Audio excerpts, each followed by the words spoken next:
Hello दोस्तों, welcome to the movie diaries. दोस्तों, आज की film Yellow Flowers on the Green Grass. यह एक ऐसी फिल्म है जो गांव में रहने वाले एक परिवार और टीनेज हुड के प्यार और स्नेह को चित्रित करती है। टोंग एक मासूम और प्यारा लड़का है, जबकि उसका भाई थीव स्वार्थी और जिद्दी है। दोस्तों, इस कहानी की जितनी तारीफ करूं उतनी कम है। इस कहानी में एक साथ इतने सारे इमोशन हैं कि हर अगले दृश्य के लिए मुझे खुद को प्रिपेयर करना पड़ता था। ये फिल्म इमोशन की एक ऐसी रोलर कोस्टर राइड है जिससे आप कभी नहीं उतरना चाहोगे। फिल्म देखते वक्त मैं इस कहानी में इस कदर खोया कि मैं इस कहानी का हिस्सा बन गया, और एक वक्त के बाद ऐसा लगने लगा कि ये कहानी बस यूं ही चलती रहे और इसका अंत कभी ना हो। कहानी की शुरुआत वियतनाम के एक छोटे से विलेज से शुरू हुई, जहां लोग किसी तरह अपना जीवन बसर कर लेते थे। लोगों के पास इतने पैसे नहीं थे कि वो अपने शौक पूरे कर सके, पर किसी तरह उनका गुजारा हो जाता। उसी विलेज में एक परिवार है, थ्यू और टोंग का परिवार। कहानी की शुरुआत में हम एक शख्स को एक हाथ गाड़ी खींचते हुए देखते हैं। उस पर एक लड़का लेटा हुआ है और दूसरा लड़का उस हाथ गाड़ी को पीछे से धक्का दे रहा है। हाथ गाड़ी खींचने वाला शख्स इन दोनों का पिता है, और उसका छोटा बेटा टोंग उस पर लेटा है और बड़ा बेटा थ्यू उसे धक्का दे रहा था। टोंग काफ़ी तकलीफ में दिख रहा है।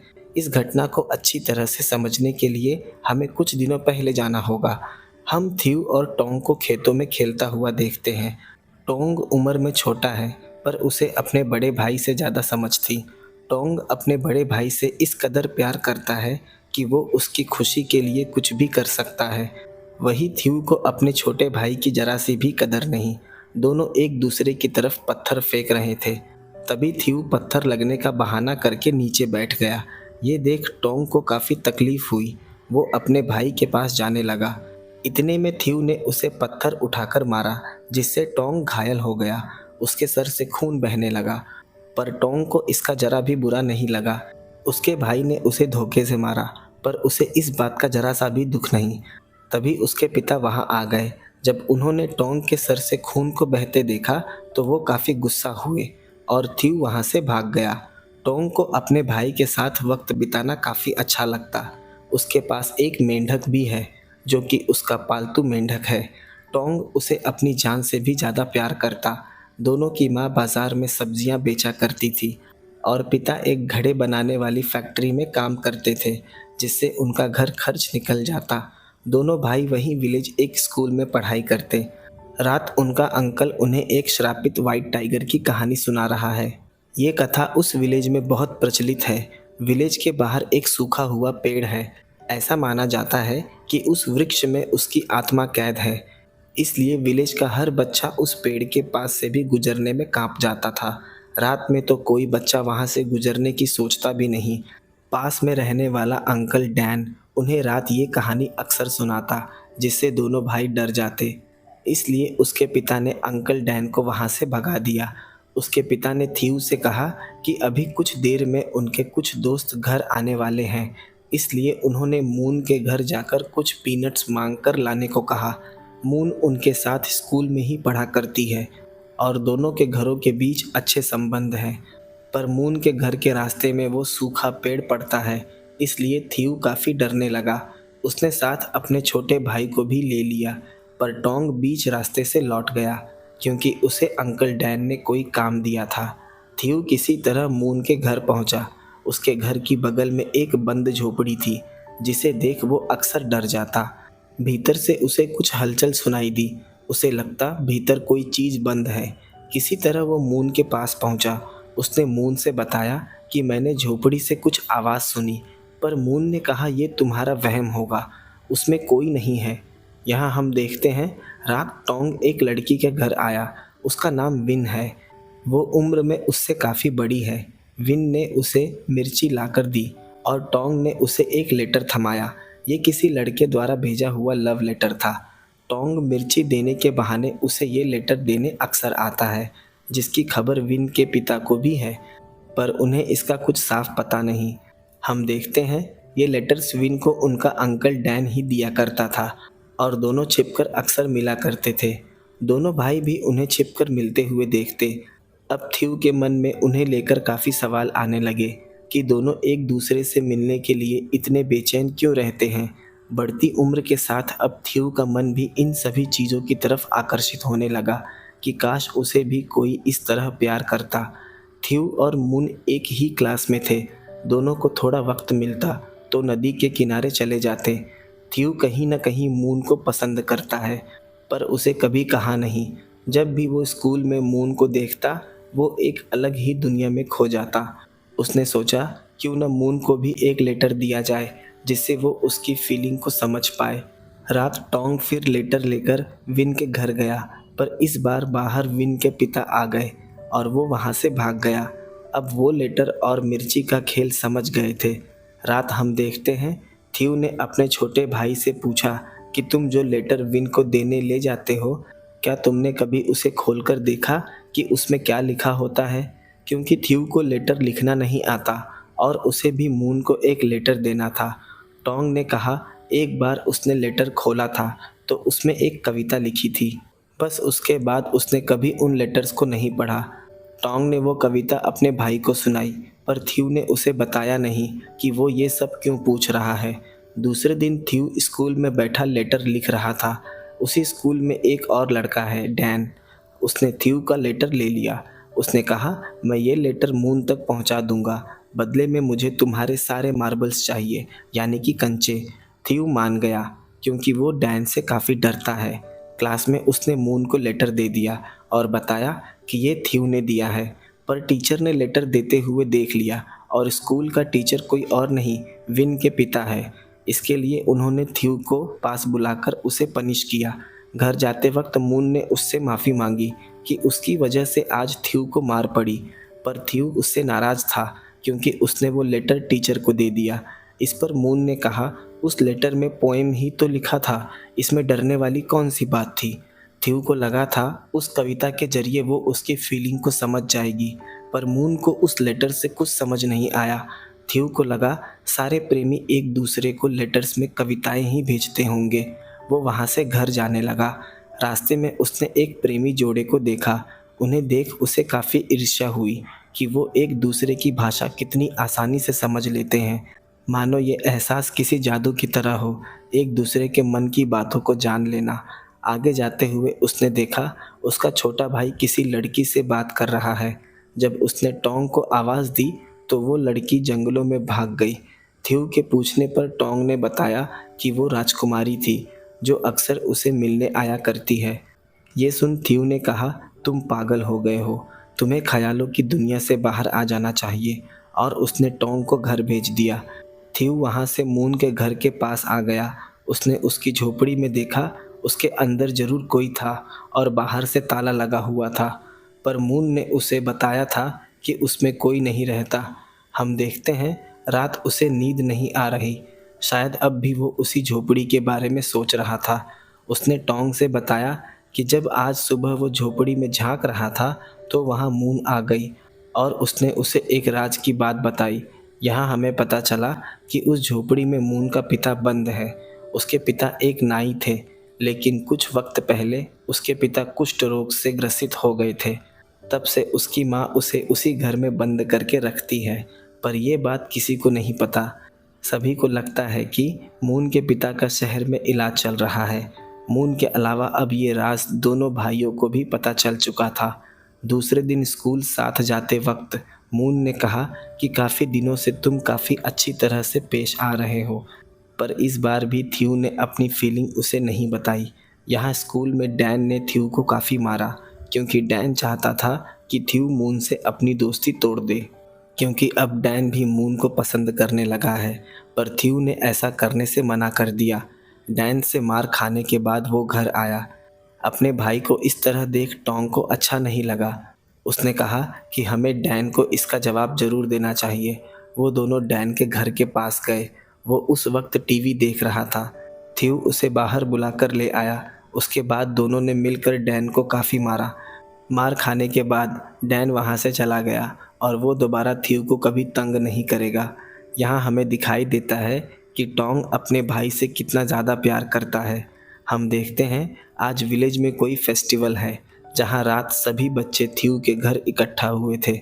वहाँ मून भी आई थी।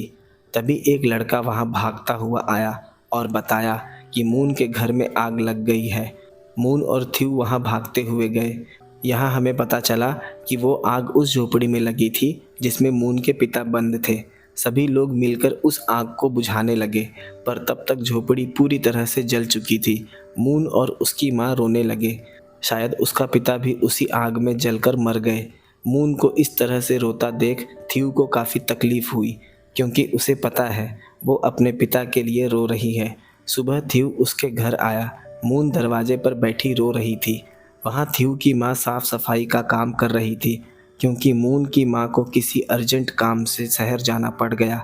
माँ ने थीव को घर जाने के लिए कहा और रात को यहाँ वापस आने को कहा, मून का ख्याल रखने के लिए, क्योंकि रात भी उसकी माँ नहीं आने वाली। शाम जब वो मून के लिए खाना ले जा रहा था, वो उसी सूखे पेड़ के पास रुक गया।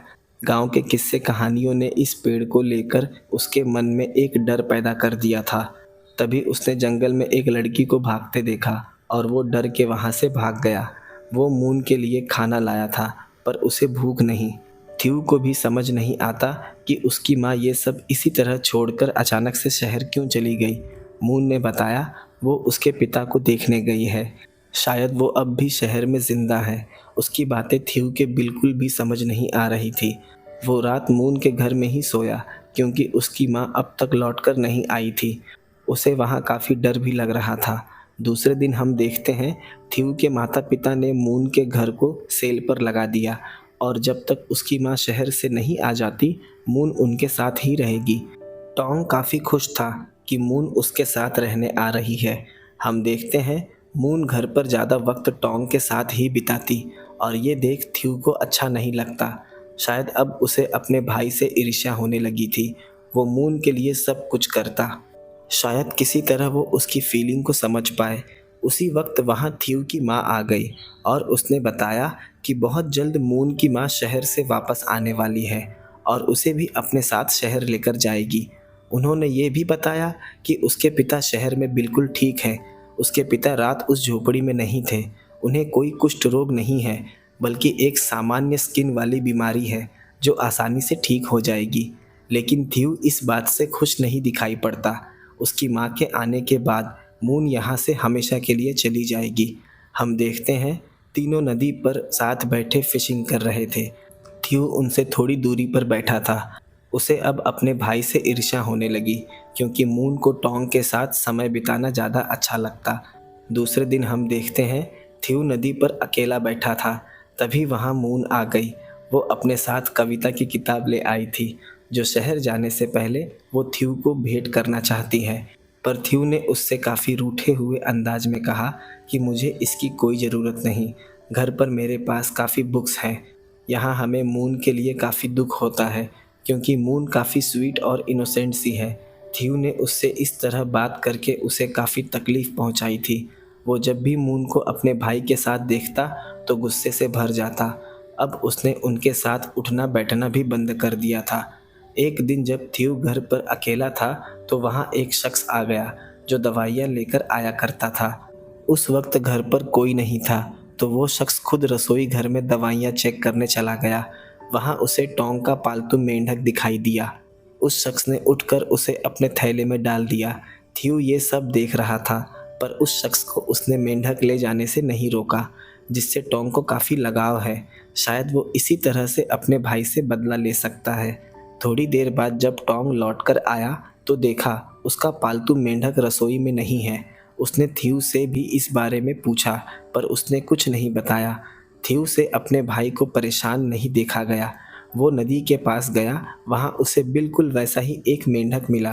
वो खुश हो गया और उसे घर लेकर आया, पर उसने देखा टोंग रो रहा है। टोंग के एक दोस्त ने बताया कि उसके दादाजी उस मेंढक को पकाकर खा गए। वो शख्स उसके दोस्त का दादा था। ये जान टोंग को काफ़ी तकलीफ हुई। ये सुनकर थ्यू पूरी तरह से टूट गया। कुछ देर के लिए वो इतना स्वार्थी हो गया था, उसने अपने भाई के बारे में एक बार को नहीं सोचा। वो तुरंत भागता हुआ नदी पर गया और उस मेंढक को वापस छोड़ दिया। कुछ देर में वो उसी तेज बारिश में वहीं बैठा रहा। आज वो खुद की नज़रों में गिर गया था। बारिश और तूफान काफ़ी तेज था। तेज बारिश से घर की छत भी टपकने लगी। 2 दिनों की तेज बारिश से पूरा गांव पानी में डूब गया। नदी का स्तर बढ़ने से गांव के साथ सारे खेत भी डूब गए। सारी फसल भी खराब हो गई। 2 दिनों बाद पानी उतरा तो हमने देखा पानी में डूबकर कई जानवर भी मारे गए और फसल भी खराब हो गई। उसके माता पिता चिंता में थे कि इस साल उनका गुजारा किस तरह होगा। घर की आर्थिक स्थिति पहले से खराब चल रही थी, पर इस बाढ़ ने जिंदगी और बदतर बना दी। एक दिन जब तीनों नदी पर थे तो उन्हें एक सोने की तरह चमकता हुआ मेटल मिला। वो खुश हो गए कि अब उनकी सारी मुश्किलें हल हो जाएगी। उन्होंने जब उसे अपनी माँ को दिखाया तो उन्होंने बताया कि ये सोना नहीं कॉपर है। उनके चेहरे की खुशी पल भर में गायब हो गई। वहाँ से थीव खेतों में चला गया। बाढ़ में जो फसल खराब हो गई थी उन्हीं में कुछ पकी हुई फसल थी। वो उसे तलाश करने लगा। उसे खेतों से 2 स्वीट पोटैटो मिला। उसने सोचा मून आज ये देख काफ़ी खुश होगी। जब वो घर पहुंचा तो उसने बाहर टोंग और मून को बात करते सुना। टोंग उसके लिए चिकन ले आया था। ये सुनते ही थीव काफ़ी गुस्सा हो गया और पोटैटो वहीं फेंक दिया। उसने एक डंडा लिया और भीतर जाकर अपने भाई की पीठ पर काफ़ी जोर से मारा। टोंग दर्द में चिल्लाकर वहीं लेट गया। थीव ने देखा वो बस आपस में चिकन की बातें कर रहे थे। थीव को अपनी गलती का एहसास हुआ, पर तब तक काफ़ी देर हो चुकी थी। टोंग उठ भी नहीं पा रहा था। जब थीव अपने माता पिता को बुलाने जाने लगा तो टोंग ने कहा कि उन्हें कह देना कि मैं पेड़ से गिर गया, क्योंकि अगर उन्हें सच पता चलेगा तो वो थीव पर काफ़ी चिल्लाएंगे। ये सुन थीव अपनी नज़रों में और गिर गया, क्योंकि टोंग जैसा भाई वो बिल्कुल भी डिज़र्व नहीं करता। माता पिता आए और डॉक्टर को बुलाया गया। डॉक्टर ने कहा इसे शहर ले जाओ, क्योंकि चोट काफ़ी गहरी है। उसके पिता टोंग पर काफ़ी चिल्लाए। टोंग को शहर ले जाकर उसका इलाज करवाने के लिए उनके पास पैसे नहीं थे। उसके पिता ने अपनी गाय बेच दी और हाथ गाड़ी से टोंग को शहर ले जाने लगे। ये वही दृश्य है जो हमने कहानी की शुरुआत में देखा था। टोंग काफ़ी दर्द में था। शाम वो घर लौट आए थे। घर में एक अजीब सा सन्नाटा पसरा था। उसका इलाज नहीं हो पाया। पिता ने कहा वो शहर में किसी अच्छे डॉक्टर को तलाश करेंगे। अब उनके पास बेचने को कुछ नहीं बचा था। उसकी माँ रोने लगी। थीव हर वक्त अपने भाई की देखभाल करता। रात उसने टोंग को काफ़ी तकलीफ़ में देखा। इतनी तकलीफ़ में भी टोंग किसी से कुछ नहीं कहता। ये देख थीव बाहर जाकर रोने लगा कि उससे बहुत बड़ी गलती हो गई। दूसरे दिन मून और थीव स्कूल से साथ आ रहे थे। कल मून अपनी माँ के साथ शहर चली जाएगी। थीव को लगने लगा कि शायद अब मून उससे नफरत करती होगी, पर मून ने उसे इसका कोई जवाब नहीं दिया। मून घर पर आई और टोंग के पास बैठ उसे देखने लगी, क्योंकि कल वो चली जाएगी। उसे टोंग की बहुत याद आएगी। उसकी आंखें नम थी। दूसरे दिन मून जाने के लिए तैयार थी। जाते वक्त थीव ने कहा कि कभी कभी हम दोनों से मिलने यहाँ आती रहना। मून ने सर हिलाकर कहा कि वो ज़रूर आएगी। उसके बाद वो गाड़ी में बैठ जाने लगी। मून रो रही थी, क्योंकि उसके दोस्त, उसका गांव सब एक साथ छूट रहा था। थीव भी वहीं खड़ा उसे देखता रहा, जब तक कि उसकी गाड़ी आंखों से ओझल नहीं हो गई। एक सुबह जब थीव उठा तो उसने देखा उसका भाई बैठा है और खिड़की से बाहर देख रहा है। टोंग ने कहा राजकुमारी मुझे मिलने आई थी, पर थीव को कुछ समझ नहीं आया। उसके बाद थीव उसे उठाकर बाहर ले गया। जब एक दिन वो बाहर से आया तो टोंग खिड़की पर खड़ा था।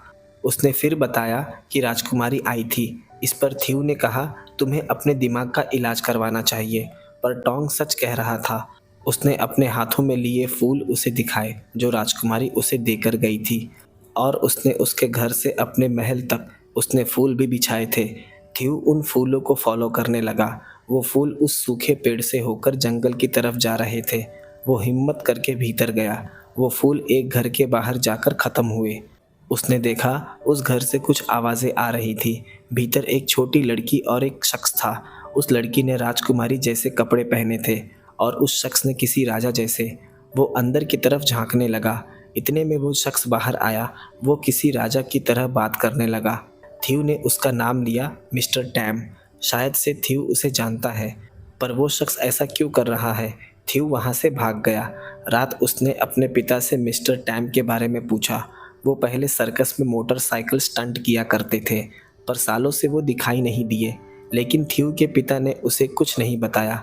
उसने अपनी माँ से बताया, आज मैंने मिस्टर टैम को सूखे पेड़ के पीछे वाले जंगल में देखा। उसकी माँ ने कहा, तुम्हें वहाँ नहीं जाना चाहिए।